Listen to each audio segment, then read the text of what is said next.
नमस्कार, जय जिनेन्द्र। मैं ललित सरावगी जैन और आज मैं हूं पूर्वोत्तर भारत के गुवाहाटी में। गुवाहाटी से आज आपका जैन रत्न के रूप में हम एक ऐसी शख्सियत से परिचय कराने जा रहे हैं जो न केवल सफल उद्योगपति और व्यवसायी हैं, बल्कि सरकार में भी उनकी बहुत बड़ी प्रतिष्ठा है और वो जैन रत्न है श्री महावीर जैन।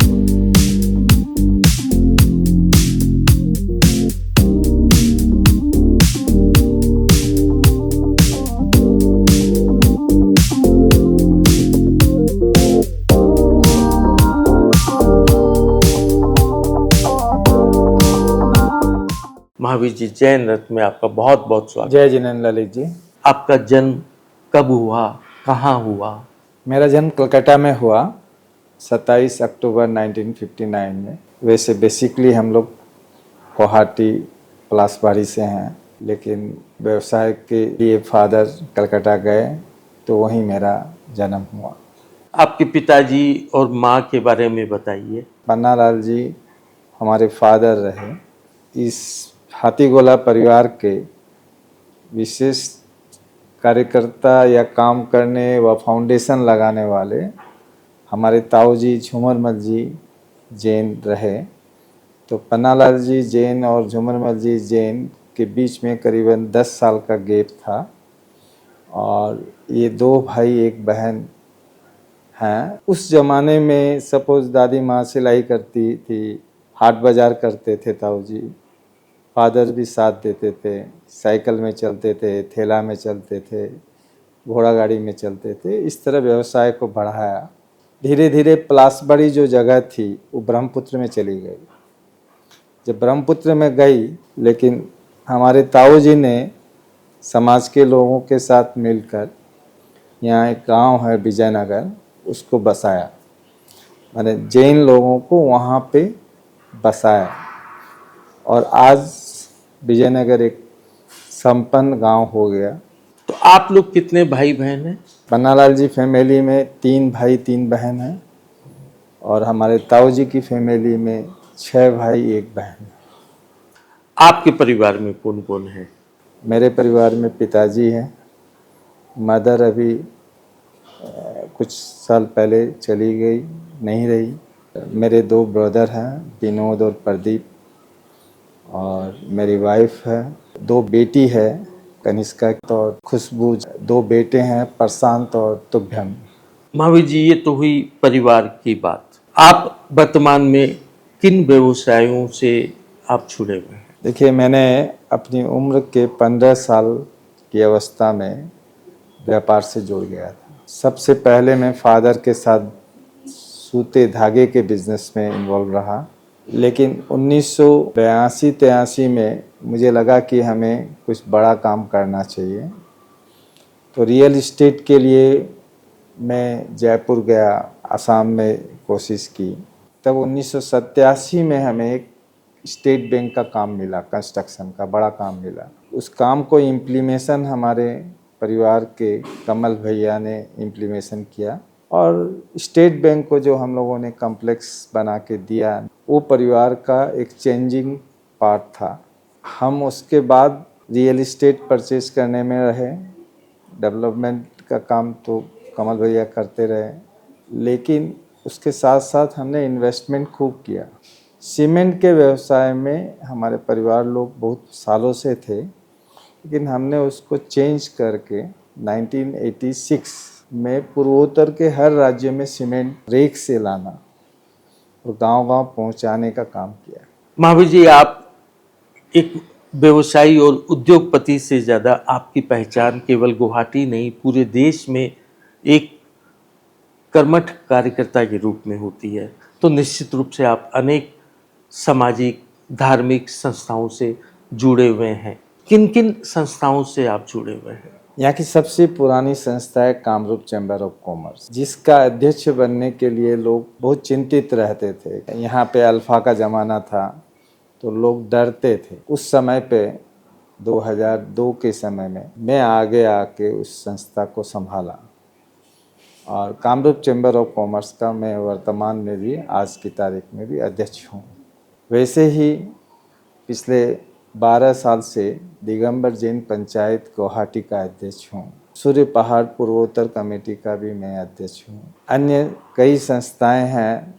सरकार ने GMDA में भी मेरे को कार्य करने के लिए अपनी कमेटी में रखा, और सरकार में कभी कोई बात होती है तो वो वहाँ बुलाते हैं, पूछते हैं। जीटो की यहाँ फाउंडर चेयरमैन में ही बना पूर्वोत्तर का। धार्मिक क्षेत्र में आपके द्वारा किए गए कोई उल्लेखनीय कार्य? गुवाहाटी समाज था मगर ट्रस्ट नहीं था।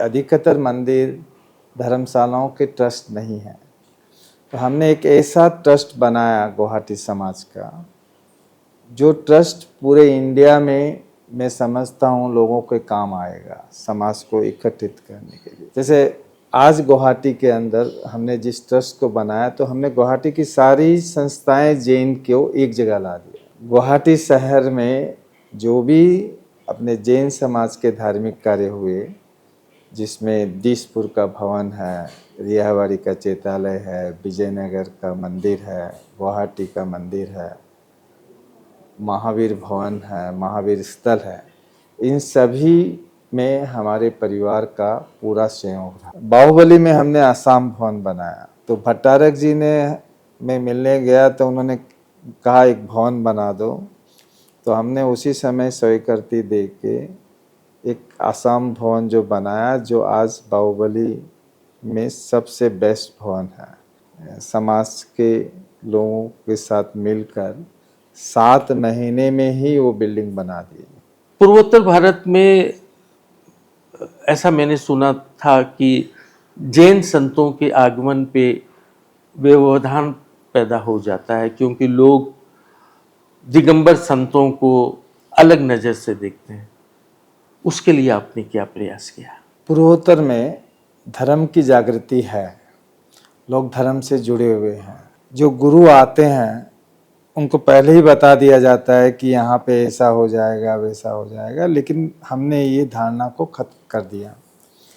हमने इस बार गुरु जो भी पूर्वोत्तर में आएंगे उनको राजकीय अतिथि बनाने के लिए हमने व्यवस्था ले ली है।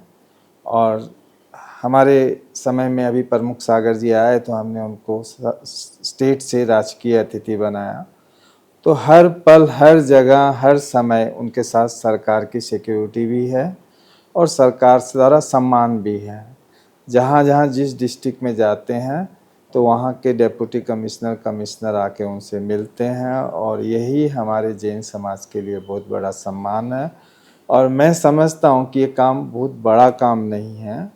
हम सब मिल के, जिस स्टेट में जब भी कोई गुरु आता है तो हम सभी को ये कार्य करना चाहिए कि स्टेट से उनको स्टेट गेस्ट करवा देना चाहिए, क्योंकि हमारे मुनि जो है नग्न है, उनकी व्यवस्था अगर सुरक्षित नहीं रहेगी और लोगों को समझ नहीं आएगी तो ये हमारी कमजोरी होगी। और किसी भी स्टेट गवर्नमेंट के पास जाने से राजकीय अतिथि न करे, ऐसा मैं नहीं समझता। खाली पहुंच और सोच की ज़रूरत है। अगर मैं यूँ कहूँ कि हमारे दिगंबर जैन धर्म के लिए आपने बहुत बड़ा कार्य किया है कि हमारे जैन संतों को राजकीय अतिथि घोषित करवाकर उनकी सुरक्षा के लिए आपने जो कदम उठाया है, ये प्रेरणादायक कदम है। और मैं समझता हूँ कि आपकी ये बात दूसरे राज्यों के लोग भी सुनेंगे और वो भी ये प्रयास करेंगे कि दिगंबर जैन संत जब उनके राज्य में आए तो उनको राजकीय अतिथि घोषित किया जाए। आपके कार्यों के लिए आपको तो सम्मानित भी किया जाता रहा है, तो कोई ऐसे विशेष पुरस्कार? मैं जहाँ भी जाता हूँ वहाँ का समाज, सोसाइटी सम्मान करती है, लेकिन मेरा हमेशा उद्देश्य रहा है सम्मान उस व्यक्ति का करना चाहिए जिसको सम्मान की ज़रूरत है। मैं अपने आप को सम्मान की ज़रूरत नहीं समझता। मैं समाज के लिए काम करता हूँ और करता रहूँ। महावीर जी, आप इस विशेष कार्यक्रम में, जिसमें लगभग 400 जैन पूरे विश्व से जुड़ चुके हैं, उस कार्यक्रम का आप हिस्सा बने। आपका बहुत बहुत धन्यवाद। नमस्ते ललित जी, आपकी टीम को बहुत बहुत मुबारकबाद। इसी तरह आप काम करते रहें, हम सब आपके साथ हैं और पूर्वोत्तर आपके साथ रहेगा, यही आश्वासन मैं आपको दे सकता हूँ। जय जिनेन्द्र साहब।